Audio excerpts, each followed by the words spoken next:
Hi guys, Archibald Chesterfield III, AC3. And I gotta tell you guys, I wanted to make this video today and tell you a little secret. And I don't know how some of you guys are going to handle this, but let me explain. I'm getting sick of Rolex.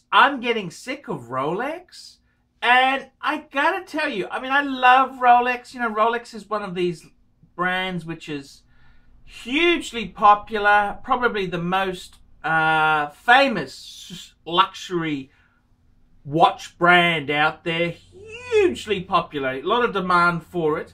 Is it the greatest watch? No. Is it the best watch? No. Is it the, you know, it is, they are very, very good. It's kind of the, Rolex is the Mercedes-Benz of luxury watches. It's not a Bentley. It's not a Bugatti. It's not a Ferrari.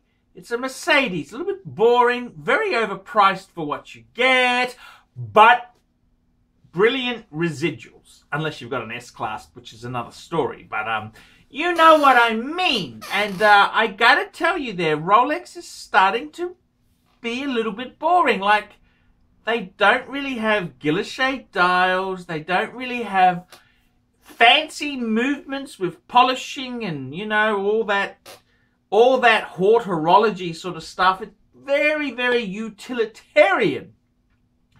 And I gotta tell you, you know, in recent times, I was a huge Rolex fanboy. I mean, going back 20 years ago, my collection was mainly Rolex. I had a President 18238 diamond dial. I had a Explorer 2 16570, Submariner steel date 16610, and I had a Datejust 16013 two-tone Datejust. Now these were all current models at the time, except for the Datejust was it was a 16013, which was replaced by the 16233. But the thing I'm trying to tell you is, when I had these Rolexes, they were great. I loved them. But then you get so bored of Rolex. And, you know, I got to tell you, it sort of happened slowly.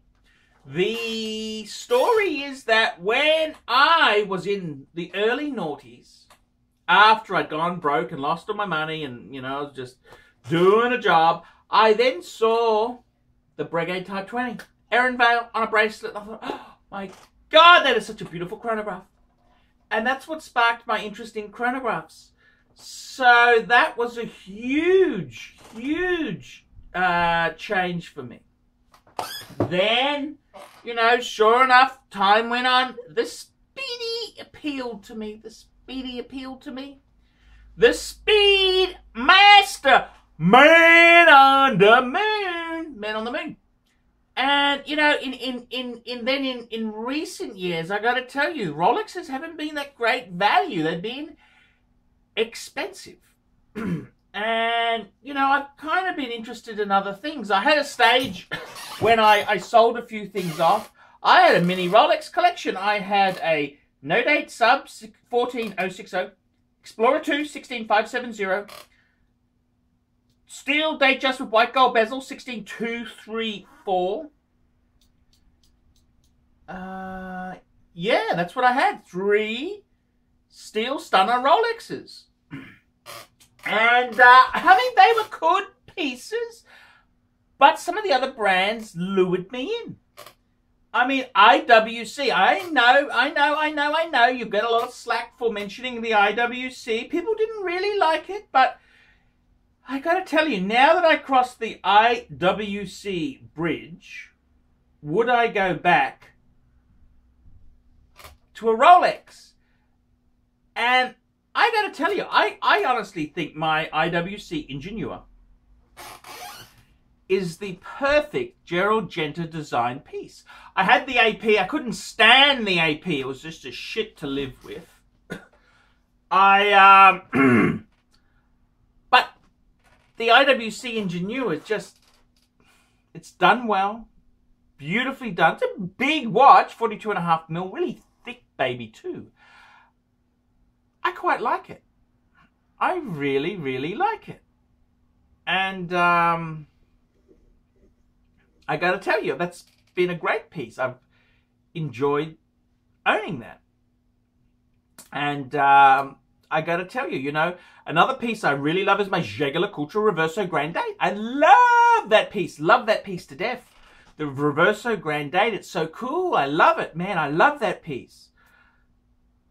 And this is the thing. I look at my collection and, okay, the Patek, of course, is amazing, but, you know, so expensive. Expensive. The only Rolex I've got now is Explorer 2, the Polar. And yeah, it's cool. Yeah, it's a Rolex. I love one Rolex, but you know, I mean, when you really get down to nitty gritty, Rolex.